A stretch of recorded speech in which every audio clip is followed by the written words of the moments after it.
Idea സ്കീമിൻ്റെ first allotment എഞ്ചിനീയറിങ്ങിൻ്റെ വന്നിട്ടുണ്ട് കേട്ടോ. നിങ്ങളുടെ കാൻഡിഡേറ്റ് ലോഗിൻ ചെയ്തിട്ടുണ്ടെങ്കിൽ നിങ്ങൾക്ക് അലോട്ട്മെൻറ്റ് ഉണ്ടോ എന്നുള്ളത് അറിയാൻ പറ്റും. അലോട്ട്മെൻറ്റ് ഇല്ലാത്തവർ വിഷമിക്കേണ്ട, ഇനി അലോട്ട്മെൻറ്റുകളുണ്ടല്ലോ, നമ്മുടെ റാങ്ക് ഓപ്ഷനൊക്കെ അനുസരിച്ചിട്ട് നമുക്ക് വരും. അപ്പോൾ അലോട്ട്മെൻറ്റ് കിട്ടിയവർ നിങ്ങളുടെ അലോട്ട്മെൻറ്റ് മെമ്മോയിൽ ഫീസ് കാണിച്ചിട്ടുണ്ടാവും. അത് എൻട്രൻസ് കമ്മീഷണർക്ക് അടക്കാം കേട്ടോ. അത് നിങ്ങൾക്ക് ഓൺലൈനായിട്ട് അടക്കാം, അല്ലെങ്കിൽ ഹെഡ് പോസ്റ്റ് ഓഫീസ് വഴി നിങ്ങൾക്ക് ചെല്ലാൻ നമ്മളുടെ ആ പ്രൊഫൈലിൽ തന്നെയുണ്ട്. അത് ഡൗൺലോഡ് ചെയ്തെടുത്തിട്ട് നിങ്ങൾക്ക് പോസ്റ്റ് ഓഫീസിൽ കൊണ്ടുപോയിട്ട് അടക്കാം. ഓക്കെ, അപ്പോൾ ഒരു കാര്യം ഓർക്കുക, നിങ്ങൾ എങ്ങനെ ഫീസ് അടച്ചാലും, ചെല്ലാനാണെങ്കിൽ എന്തായാലും ഒരു കോപ്പി നിങ്ങൾക്ക് തരും ബാങ്കിൽ നിന്ന്, അല്ലെ പോസ്റ്റ് ഓഫീസിൽ നിന്ന്. അതല്ല, നിങ്ങൾ ഓൺലൈൻ അടക്കുവാണെങ്കിൽ നമ്മളുടെ ഫീ റെസിപ്റ്റ് പ്രിൻറ്റ് ചെയ്യാനുള്ളൊരു ഓപ്ഷൻ ഉണ്ടാവും. അത് നമ്മൾ ഡൗൺലോഡ് ചെയ്തെടുക്കണം കേട്ടോ. ആ ഫീസ് അടച്ചു എന്നുള്ളൊരു രേഖ നമുക്ക് വേണം. അപ്പോൾ ഒന്നും കിട്ടിയില്ലെങ്കിൽ നിങ്ങളൊരു സ്ക്രീൻഷോട്ടെങ്കിലും, അത് പറ്റും എന്നുള്ളതല്ല, കറക്റ്റായിട്ട് തന്നെ ഫീ റെസിപ്റ്റ് എടുക്കുക. പക്ഷേ നമുക്ക് കോളേജിൽ ഹാജരാക്കേണ്ട ഒരു രേഖയാണ് ഈ എൻട്രൻസ് കമ്മീഷണർക്ക് ഫീസ് അടച്ചതിൻ്റെ ഒരു രസീത് എന്നുള്ള നിലയ്ക്ക്, മനസ്സിലായോ? അപ്പോൾ അതുകൊണ്ട് തന്നെ ഫീസ് അടച്ച് കഴിയുമ്പോൾ ആ അടച്ചതിൻ്റെ ഒരു റെസീപ്റ്റ് നിങ്ങൾക്ക് എടുക്കാൻ പറ്റും. അതെടുക്കുക, അല്ലെങ്കിൽ അറ്റ്ലീസ്റ്റ് ആ സ്ക്രീൻഷോട്ടെങ്കിലും എടുത്ത് വെച്ചേക്കാം കേട്ടോ. നമുക്ക് അഡ്മിഷൻ സ്ക്രീൻഷോട്ട് എടുത്തിട്ട് നിങ്ങളത് പ്രിൻ്റ് ഔട്ട് എടുക്കണം, അല്ലാതെ ചുമ്മാ അവിടെ കൊണ്ടുപോയി കാണിക്കരുത്. അതിൻ്റെ പ്രിൻ്റ് എടുത്തിട്ട് സർട്ടിഫിക്കറ്റിൻ്റെ കൂടെ വെക്കുകയാണ് ചെയ്യേണ്ടത്. ഞാൻ വീണ്ടും പറയണു, സ്ക്രീൻഷോട്ട് അല്ല വേണ്ടത്, നമുക്ക് പ്രിൻ്റ് റെസിപ്റ്റാണ് വേണ്ടത്.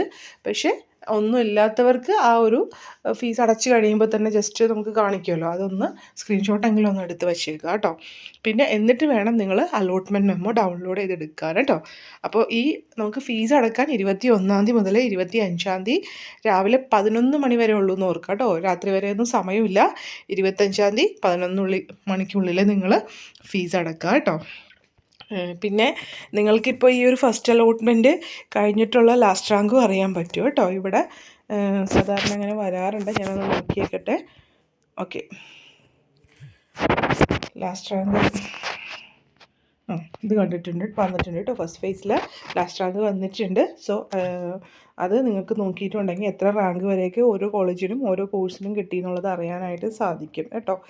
പിന്നെ നിലവിലിപ്പോൾ ഹെഡ് പോസ്റ്റ് ഓഫീസിൻ്റെ ലിസ്റ്റ് വന്നിട്ടില്ല. പക്ഷേ നിങ്ങളുടെ അടുത്തുള്ള ഒരു ഹെഡ് പോസ്റ്റ് ഓഫീസ് ഉണ്ടല്ലോ, അവിടെ ചെല്ലാൻ വഴിയാണ് അടക്കണേ. നിങ്ങൾക്ക് ഓൺലൈനായിട്ട് അടക്കാൻ ഈസി ആയിട്ട് ചെല്ലാനാണെങ്കിൽ നിങ്ങളുടെ പ്രൊഫൈലിൽ തന്നെ ചെല്ലാൻ എന്ന് പറയുന്ന ഒരു ഓപ്ഷൻ, ഒരു ഇത് കാണിച്ചിട്ടുണ്ടാവും.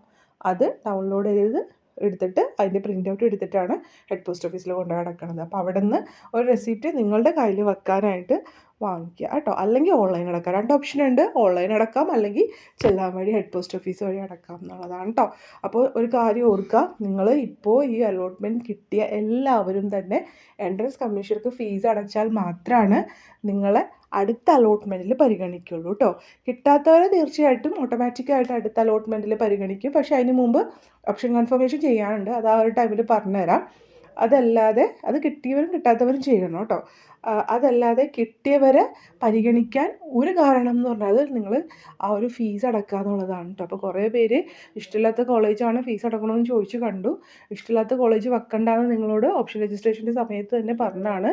അപ്പോൾ അതുകൊണ്ട് ഇഷ്ടമുള്ള കോളേജാണെങ്കിലും ഇഷ്ടമില്ലാത്ത കോളേജാണെങ്കിലും നിങ്ങൾ ഈ അലോട്ട്മെൻറ്റ് പ്രോസസ്സിൽ കണ്ടിന്യൂ ചെയ്യാൻ ആഗ്രഹിക്കുന്നുണ്ടെങ്കിൽ എൻട്രൻസ് കമ്മീഷർക്ക് അടക്കാൻ നിങ്ങളുടെ ഇതിൽ കാണിച്ചേക്കുന്ന ആ ഒരു എമൗണ്ട് എത്രയാണോ അത് നിങ്ങൾ അടക്കണം കേട്ടോ. എന്നാൽ മാത്രമാണ് അടുത്ത സ്റ്റേജിലേക്ക് നിങ്ങൾക്ക് പോകാൻ പറ്റുള്ളൂ. അതിനുശേഷം സെക്കൻഡ് അലോട്ട്മെൻറ്റ് വരുമ്പോൾ ഓൾറെഡി അലോട്ട്മെൻറ്റ് കിട്ടിയ കുട്ടികൾ എൻട്രൻസ് കമ്മീഷർക്ക് ഫീസ് അടച്ചവർ വീണ്ടും അടക്കണ്ട. പക്ഷേ ആ സെക്കൻഡ് ഫേസിലാണ് നിങ്ങൾക്ക് പുതിയൊരു കോളേജോ കോഴ്സോ കിട്ടണമെങ്കിൽ നിങ്ങൾ വീണ്ടും ഫീസ് അടച്ച് കോളേജിൽ പോയി ജോയിൻ ചെയ്യണം. കോളേജിൽ അടക്കേണ്ട ഒരു ഫീസും കൂടി ഉണ്ടാവും, അതടച്ച് ജോയിൻ ചെയ്യണം കേട്ടോ. അപ്പോൾ അതിനെയൊക്കെ പറ്റിയിട്ട് നമുക്ക് ഇനിയുള്ള അലോട്ട്മെൻറ്റിലും കാര്യങ്ങളിലൊക്കെ പറയാം. ഇപ്പോൾ നിലവിൽ നിങ്ങൾ അലോട്ട്മെൻറ്റ് വന്നവർ അല്ലെങ്കിൽ അലോട്ട്മെൻറ്റ് കിട്ടിയവർ നിങ്ങളുടെ അലോട്ട്മെൻറ്റ് മെമ്മോയിൽ, അത് അലോട്ട്മെൻറ്റ് മെമ്മോയിൽ കാണിച്ചിട്ടുണ്ടാവും നിങ്ങൾക്ക് ഏത് ഇതിലാണ് കിട്ടിയേക്കുന്നത്, സ്റ്റേറ്റ് മെറിറ്റ് ആണോ അല്ലെങ്കിൽ റിസർവേഷനിലാണോ എന്ന് കാണിച്ചിട്ടുണ്ടാവും. Fees അടക്കാനുള്ള fees കാണിച്ചിട്ടുണ്ടാവും. അതുപോലെ തന്നെ ഏത് ബ്രാഞ്ചാണെന്നുള്ളത് കാണിച്ചിട്ടുണ്ടാവും, ഏത് കോളേജാണെന്നുള്ളത് കാണിച്ചിട്ടുണ്ടാവും. അപ്പോൾ അതൊക്കെ നോക്കിയിട്ട് ഈ അലോട്ട്മെൻറ്റ് മെമ്മോ സൂക്ഷിച്ച് വച്ചേക്കുക. അതിലും ഇമ്പോർട്ടൻ്റ് എന്ന് പറയുന്നത് എൻട്രൻസ് കമ്മീഷർക്ക് ആ ഫീസ് അടച്ച റെസിപ്റ്റാണ്. നമുക്ക് അലോട്ട്മെൻറ്റ് മെമ്മോ അടുത്ത ഫേസിലും ചിലപ്പോൾ നമുക്ക് കിട്ടും. പക്ഷേ ഇത് ഡൗൺലോഡ് ചെയ്ത് വെക്കണം കേട്ടോ. ഈ ഫേസിൽ അലോട്ട്മെൻറ്റ് മെമ്മോ നിങ്ങൾക്ക് ഡൗൺലോഡ് ചെയ്ത് വെക്കണം. അത് പിന്നീട് പ്രിൻ്റൊക്കെ എടുക്കണം. പക്ഷേ ഫീ അടച്ച റെസിപ്റ്റും നിങ്ങൾ നിർബന്ധമായിട്ട് അത് സൂക്ഷിച്ച് വെക്കണം. നമുക്ക് അഡ്മിഷൻ്റെ സമയത്ത് എൻട്രൻസ് കമ്മീഷർക്ക് ഫീസ് അടച്ചു എന്നുള്ള ഒരു ഇതിന് വേണ്ടി നമ്മളോടത് ചോദിക്കാറുണ്ട് കേട്ടോ. വീഡിയോ ഇഷ്ടമായെങ്കിൽ ലൈക്ക് ചെയ്യണേ. Take care, stay blessed. Thank you.